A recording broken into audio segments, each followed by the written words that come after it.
চণ্ডীর আমার এটা খুব প্রিয় শ্লোক এটা। আর কোথাও একটা যেন এটা প্রাণ, আধ্যাত্মিক প্রাণ। 5 নম্বর যে শ্লোক 10ম অধ্যায়ের, যে বয়সে যে প্রথম বুঝতে শুরু করলাম কি বলতে চাইছেন এটাতে, তখন থেকেই মুগ্ধ আমি যে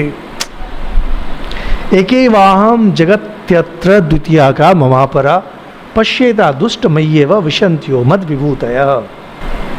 হে দুষ্ট শয়তান, শুম্ভকে বলছেন, এই জগতে আমার ছাড়া আর আছে কে? জগতি, জগতি শব্দ ঈশাবাস্য উপনিষদে আছে, জগতি জগম্যা।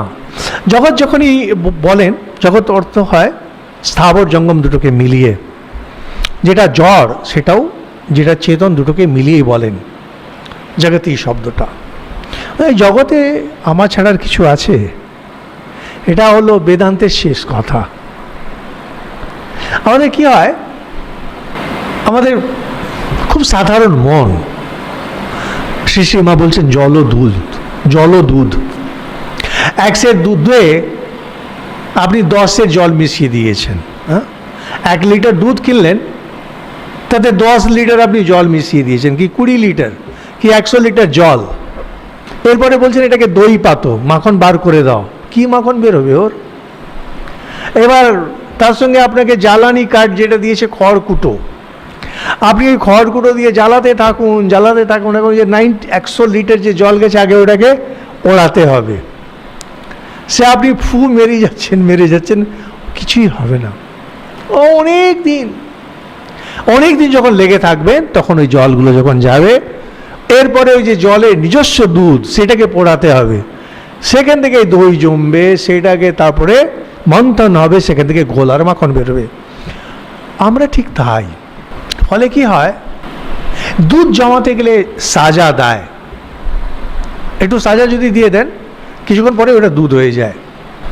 সাজা তো আপনারা সবাই পেয়ে রেখেছেন, যারা যেখান থেকে ইষ্ট মন্ত্র নিয়েছেন,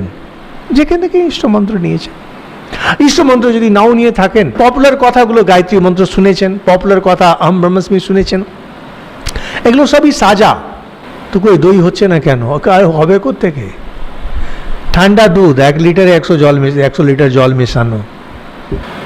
বেশি সাজা যদি দিয়ে দেন, যা দুধ আছে ওটাও ফেটে যাবে, টক থাকে কিনা, ফেটে যাবে।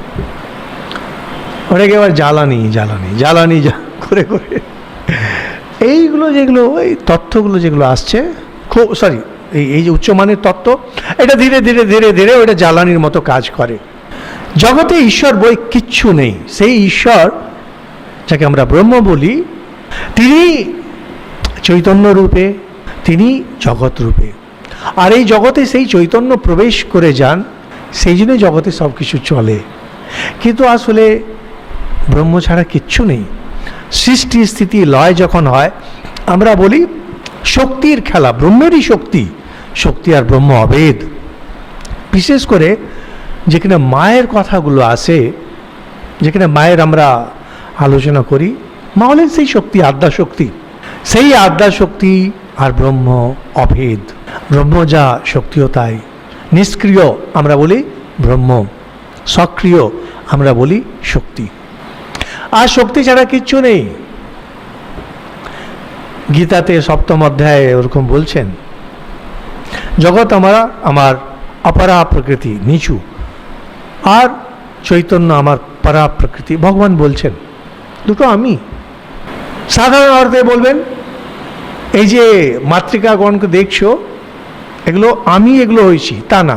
এখানে বলছেন জগতি অত্র, এই সংসারে, এই জগতে আমার ছাড়া আর কিছু নেই।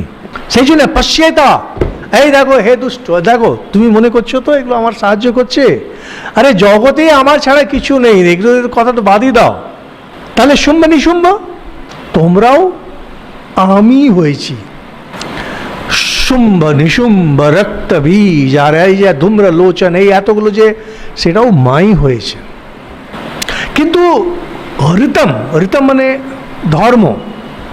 ভগবান যে ধর্ম দিয়ে দিয়েছেন, যে আইন দিয়ে দিয়েছেন, সেটাকে এরা মানছে না, লোকেদের কষ্ট হচ্ছে।